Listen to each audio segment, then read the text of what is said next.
La rue des Notes, c'est où? Tu vas pas me faire un dessin, hein. Montre-moi avec des gestes simples, là, comme une hôtesse de l'air. C'est quoi le truc? Tu parles pas, ça? Dans quelques mois, c'est l'oral du bac. Je m'en fiche, si tu veux, quand tu parles. Ok. Très tôt, déjà sur le tournage de l'Esquive, j'avais parlé d'un long métrage que je voulais faire. J'ai mis 8 ans d'écriture. J'ai mis presque 2 ans de casting pour trouver mon rôle masculin. J'ai mis 6 mois de prépa, quoi, au lieu de mettre, comme tout le monde, 2 mois. Et puis ensuite, en montage, j'ai presque fait 7 mois, 6 mois. Donc, je ne suis pas projetée dans quelque chose que je ne maîtrise pas, quoi. J'ai vraiment mûri mon sujet aussi. J'ai laissé le temps à tout ce qui est inconscient de remonter à la surface aussi, puisque tout le principe, quand même, je trouve, dans la création, c'est... Ce qui est beau, c'est tout ce qui est derrière, quoi, qu'on ne maîtrise pas, de notre inconscient, qui va se déverser comme ça dans une œuvre qu'on croit maîtriser. Qu'est-ce que tu fais là? C'est quoi? Arrête d'écrire sous ta main, arrête d'écrire partout. Je suis en train de discuter là. C'est l'histoire d'un jeune homme qui ne sait pas lire.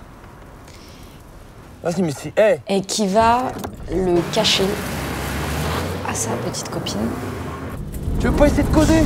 Qui elle-même est bègue, donc il y a des difficultés à parler. C'est un son, ça? On envoie la suite là. Tu me dis stop et j'arrête. Qui elle ne peut pas le cacher. Et c'est un film qui raconte la honte. Et aussi qui raconte ce à quoi on a du mal à se défaire, en fait. Ça nous met vraiment face à nous, je trouve, une histoire d'amour. Et qu'est-ce qu'on n'est pas capable de lâcher? Le courant t'emporte. C'est un film romantique.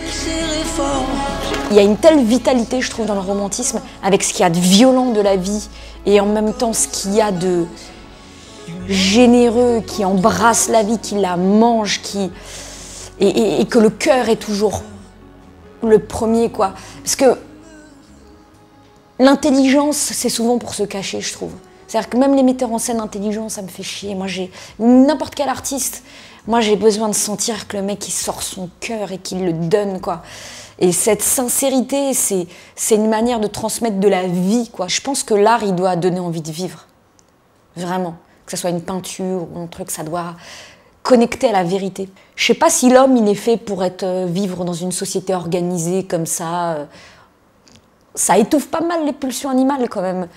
Et il y a quelque chose de mauvais, je pense. C'est pour ça que les gens développent des névroses.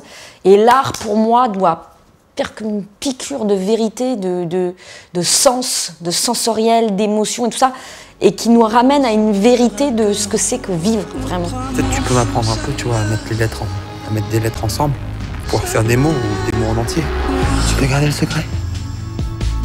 Sous les étoiles. Des fois, tu vois, des fois j'ai envie. J'ai envie de dire quelque chose.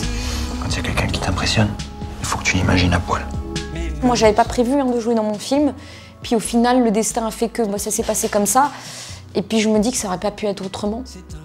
On donne tout, qu'on donne de soi totalement, parce qu'on donne même son corps, son visage, dans un rôle. Après, le processus d'un metteur en scène, c'est monstrueux. Et ça révèle une part monstrueuse chez soi, je trouve, aussi. Moi, j'ai découvert... Mais dans tout ce que ça veut dire, un monstrueux, dans tout ce que ça implique de violence, mais aussi de calme, et aussi d'endurance et de patience. Les metteurs en scène sont des gens admirables, je trouve. Et après, oui, il y a plein de références. Et puis Keshish, quoi. Keshish. J'ai même pas besoin de le citer. C'est un grand, grand metteur en scène qui a forcément... je vous dis, c'est le champ des possibles pour moi. Il m'a ouvert Il avait la clé, il m'a ouvert une porte. J'ai vu par la serrure ou par la porte qui s'est entrouverte. J'ai fait, ah ouais, on peut faire du cinéma comme ça. Et donc forcément que ça m'a marqué et que dans mon film... Et puis aussi la durée. Keshish, c'est quelqu'un qui met énormément de temps. Puis moi, je me suis rendu compte que je mettais beaucoup de temps aussi. Voilà, et puis dans le jeu des comédiens... C'est ça ma vie, je retourne à l'école à 30 piges. C'est mon amoureux, papa. C'est grâce à lui que je parle. Alors tu devrais l'adorer, l'adorer, Maman! Qu'est-ce que tu fais avec un gars comme moi? J'ai rien à t'apporter, putain de merde.